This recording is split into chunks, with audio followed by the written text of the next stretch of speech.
Good morning everyone. Myself Omkar Sanjay Mahal. Today I will here to present the ISA activity 2 of cyber security and laws, and my topic is transport layer security, which is also known as a TLS. First of all, I am going to introduce you to transport layer security.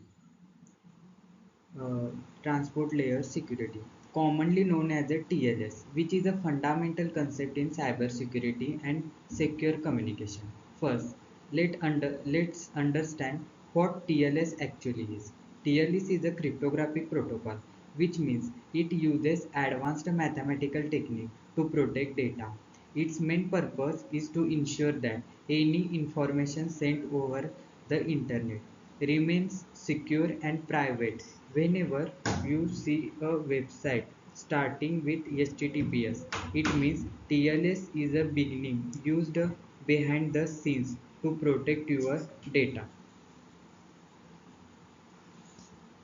Now, moving on the secure communication. TLS plays a critical role in providing secure communication over the internet. It ensures three important techniques. First is confidentiality, second is integrity. So, confidentiality. Your data is encrypted so that no unauthorized person can read it.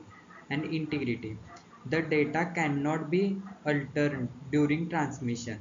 Authentication. It verifies that you can communicating with the correct server. In simple terms, TLS act like a secure tunnel between two systems, protecting the data from hackers or attackers. Next, let's talk about its history. TLS is actually the successor to SSL, which SSL stands for Secure Socket Layer. SSL was the original protocol used for secure communication, but over time it was found to have several, several vulnerabilities. TLS was developed as a more secure and improved version, and today SSL is considered outdated, while TLS is widely used.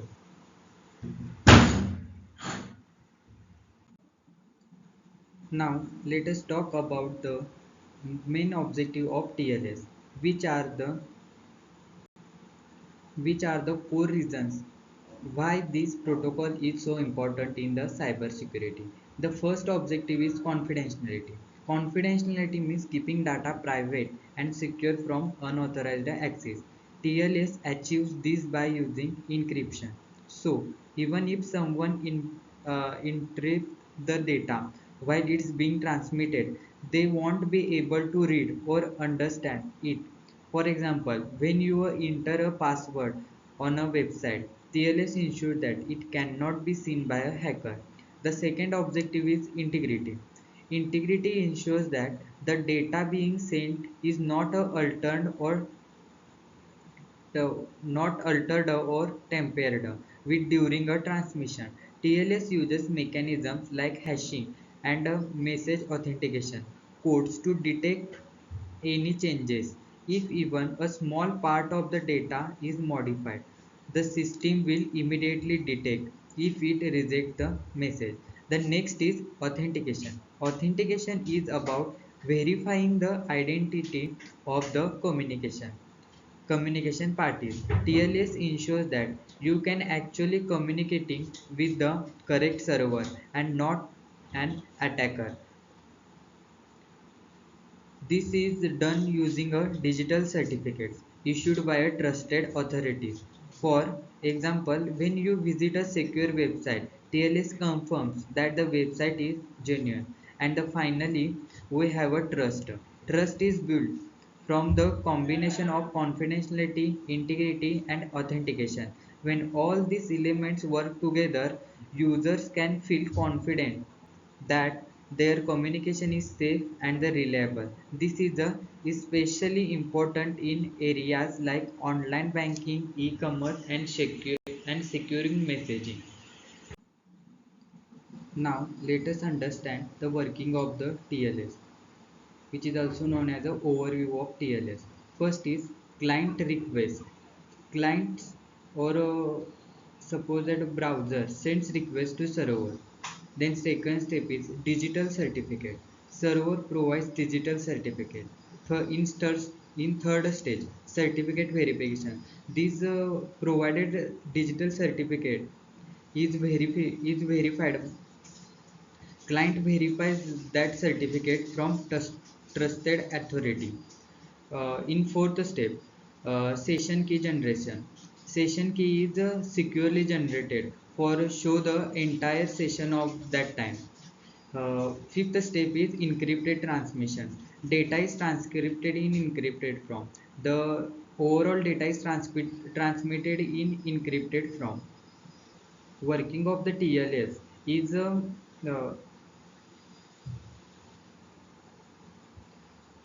working of the TLS is completed in 5 steps.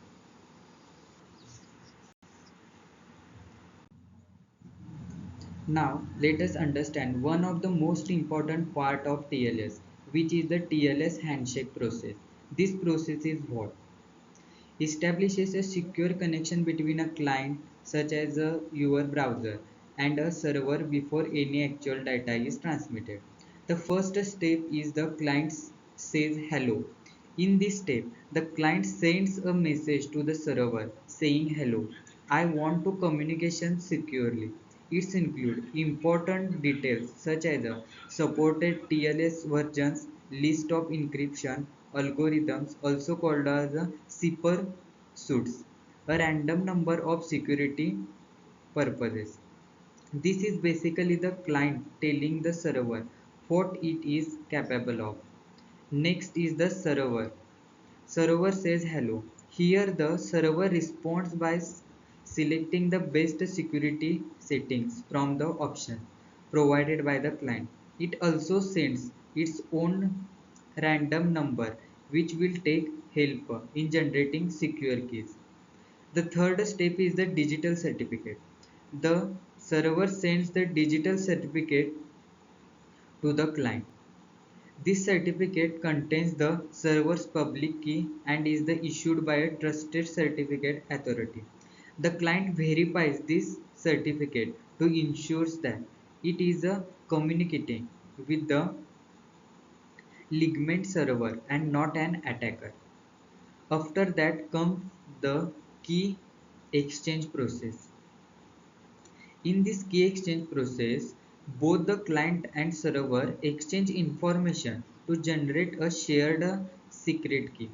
This is done securely so that even if someone is encrypted the communication, they cannot drive the key.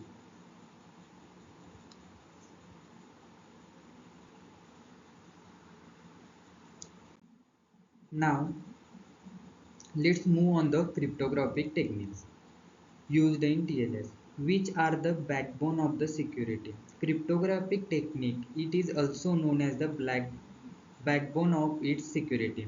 TLS does not rely on just one method of protection. Instead, it combines multiple cryptographic techniques to ensure strong and reliable security. First, we have symmetric encryption, commonly implemented using the Advanced Encryption Standard or IES. This type of encryption uses a single shared key for both encryption and decryption. The main advantages of cryptographic encryption is that it is a very fast and efficient, making it ideal for encrypting large amounts of data during the communication. Once a secure session is established, TLS uses symmetric encryption to protect the actual data transfer.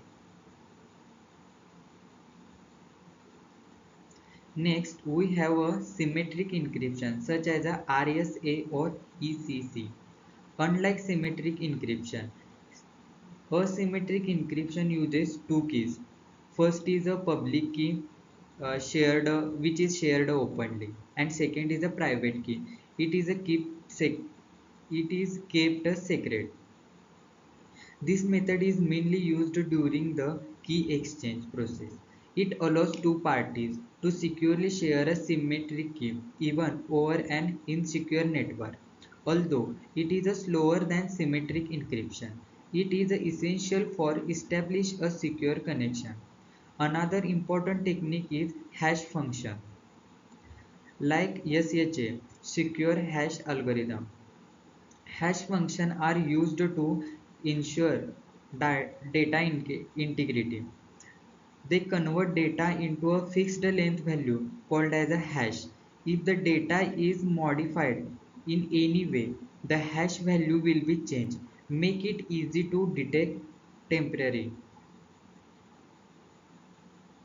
And finally, the fourth technique is a digital certificate.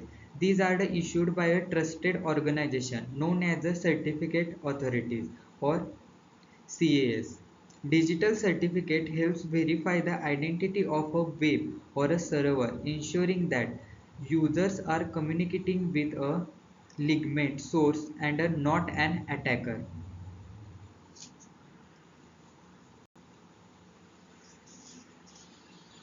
And the next is TLS version. There are four types of TLS version. First is SSL 2.0/3.0. Second is TLS 1.0 and 1.1. Third one is TLS 1.2 and last one is TLS 1.3. First version SSL 2.0/3.0 obsolete and insecure. So it is a not used in nowadays. Second is TLS 1.0 and 1.1. It is a decrypted. This is a not widely used. TLS 1.2 widely used and secure. Nowadays it is widely used and this version is known as a very secure version of TLS. Fourth is a TLS 1.3 faster improved security, favor handshake and steps. Now let us move toward the application of TLS. Which are the application of TLS? The application of TLS, the first application is HTTPS. HTTPS is a securing web browsing. Second is email security. In email security, there are SMTP, IMAP, POP3 with TLS. Third one is online banking and e-commerce website. Fourth is VPNs and secure applications. Protect sensitive data like password and card details. Uh, what important TLS in cybersecurity and law? Now see, TLS support the legal framework like Information Technology Act 2000 in India, General Data Protection Regulation. Short form of General Data Protection Regulation is GDPR. First, ensures data privacy and protection, help organization meet compliance requirements and reduce risk of cyber crimes like data breaches.